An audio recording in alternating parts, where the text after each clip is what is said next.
everyone. I want to thank all of you for coming in this unpredictable weather. And I would like now to introduce Michael Skinner, who is our Master of Ceremonies, and he will be doing the presenting of eagles. Thank you. Thank you very much. Thank you very much for coming.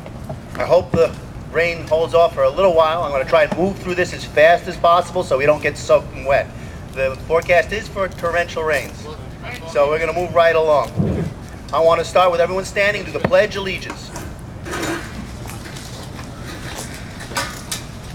That's mine. Non-military hats off. Females can wear their hats. I pledge allegiance to the flag of the United States of America and to the republic for which it stands, one nation, under God, indivisible, with liberty and justice for all. Thank you. I'm going to dispense. At this time, I'd like to introduce the Gathering of Eagles, the Veteran and PO Prisoner of War Organization. Dan, could you please come up? Say a few words.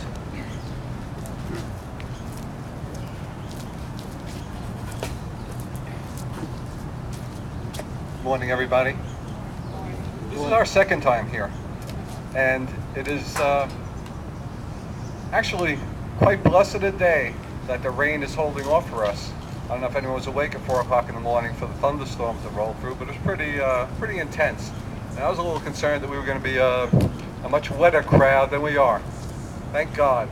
All right, last year I spoke about what we are. We're a group of patriots and veterans, and we basically protect the memorials of our fallen heroes. This happens to be one memorial that doesn't get very much notice.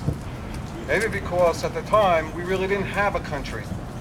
I will call these men Americans, but at the time they wouldn't have been. They would have been colonists or rebels. These men died because they refused to knuckle under to a regime they saw as corrupt, as overbearing, and a number of other things. They imposed taxes that they didn't feel they were required to be subjected to. And for many years people thought that that spirit had died. And I think that's not quite the case.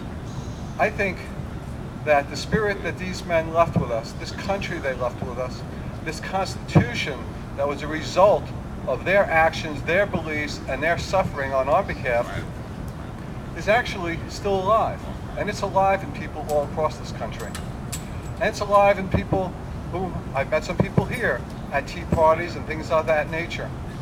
And I think that the spirit is not dead. And I think we should recognize that spirit for what it is. And I think that people who call those people that go out and protest like that AstroTurf or paid whatever, or Nazis or whatever else, are making a very, very big mistake. Because those people out there are in fact Americans. And they are exercising the rights that the men lying under us here died to give us. And I wish people would appreciate that, because these men are still living with us, and they're living with everybody who goes out there and protests for their rights and their freedoms and their liberty that's granted to them in our Constitution. Thank you very much, and I hope the rain holds off for the rest of the program. Thank you very much, Dan. Yes, I agree with you. Taxation without representation is tyranny. Back in 1776, there was no representation in England. We wanted the rights of the Englishmen. And these men suffered an enormous amount of torture, starvation. It was a horrible condition.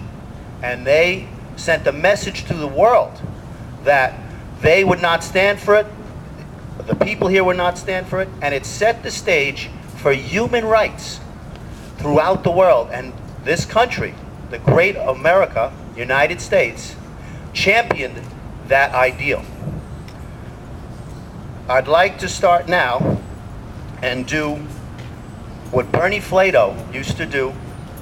Unfortunately, last year, he passed away. He did a wonderful piping the side, as he called it, where the Navy bosun would pipe a certain tune as dignitaries came off and on the ship. I'm going to set that up now. If Ted is ready with the tape.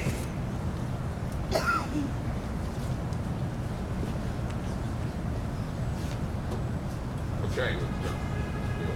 For many years, Merchant Marines of World War II veterans Bernie Flayto, until his death last year, conducted a piping ceremony.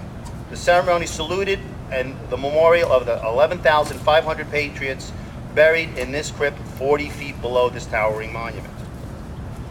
Today, we have with us just the tape of the bosun whistle. We don't have a bosun's mate. We were hoping to get one. So the bosun would come here and blow the whistle. Pardon me as I'm reading this for the first time. The sailors piped aside. Bernie Flayto would say, "Do you hear me down there? Do you hear me down there?" This is Ensign Flayto from the United States Maritime Service, formerly the Chief Radio Officer of the Liberty Ship Thomas Nuttall. I have been designated the Chief Bosun for the Society of Old Brooklynites to conduct a special memorial service according to all you men who served so bravely and so gallantly from 1775 to 1784 during the